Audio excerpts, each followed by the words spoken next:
Skateboarding may have started out as a simple outdoor pastime, but in the last few decades, it's evolved into a popular thrill sport. Professional skateboarders are known for performing spectacular aerial maneuvers, achieving speeds and heights the early skateboarders could never have imagined.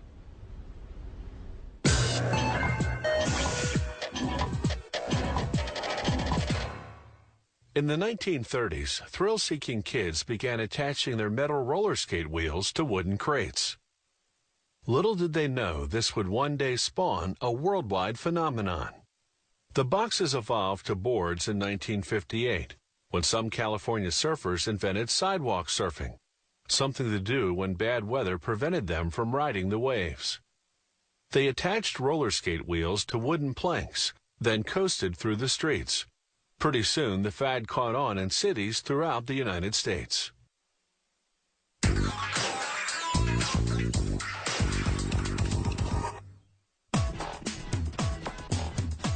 The deck, the part of the skateboard you stand on, is made up of several thin sheets of wood called veneers.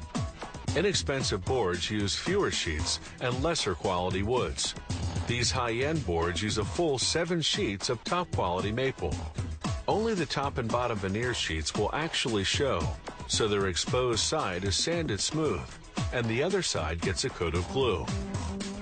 The inside sheets, meanwhile, go through the glue spreader, which saturates both sides. This adhesive is specially formulated to withstand vibration and shock. Workers stack 35 sheets of veneer, the equivalent of 5 skateboard decks, and place them in a mold.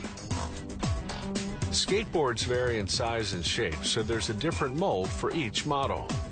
A press applies 44 tons of pressure, compacting the sheets and bending them to the shape of the mold. Excess glue squeezes out the sides, binding the 5 decks into one block. They'll be separated later.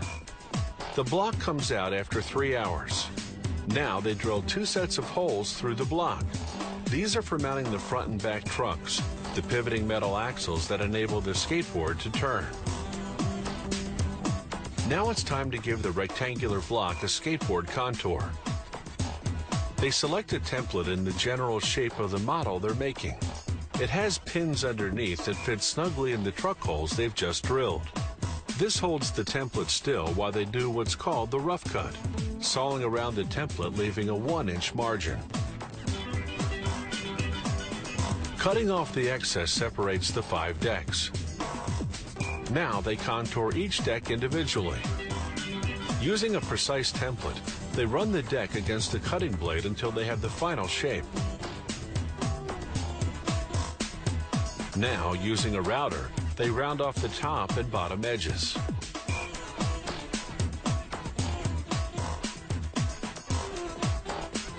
Then they smooth all the surfaces against a drum sander.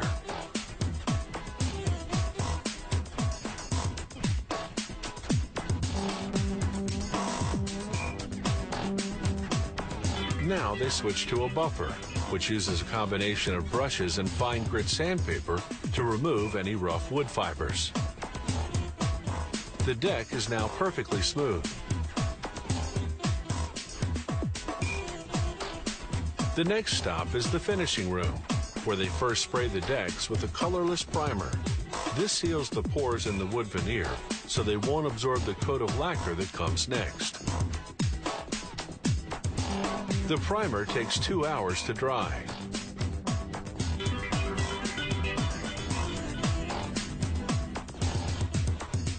Next, they spray on a coat of clear or colored lacquer.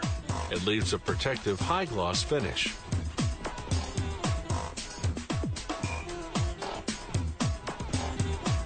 The lacquer also takes 2 hours to dry.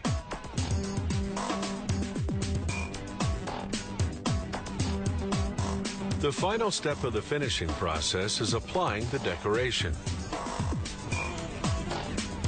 The bold graphic designs are printed on plastic sheets. The skateboard factory either buys them ready-made or produces them in-house using its own silkscreen printing equipment. Workers center the design sheet, then feed the deck through a machine that applies heat and slight pressure simultaneously. The heat, 390 degrees Fahrenheit, induces a chemical reaction that melts the ink and lacquer. When the plastic comes off, the deck is finished. Decks of this caliber are sold unassembled in specialty stores. They're designed for serious riders who want to customize their skateboards. They pick and choose from different types of trucks, wheels, bearings, even the bolts that hold everything together. All these factors determine how fast or how fancy their skateboard will move and maneuver. If you have any comments about the show, or if you'd like to suggest topics for future shows,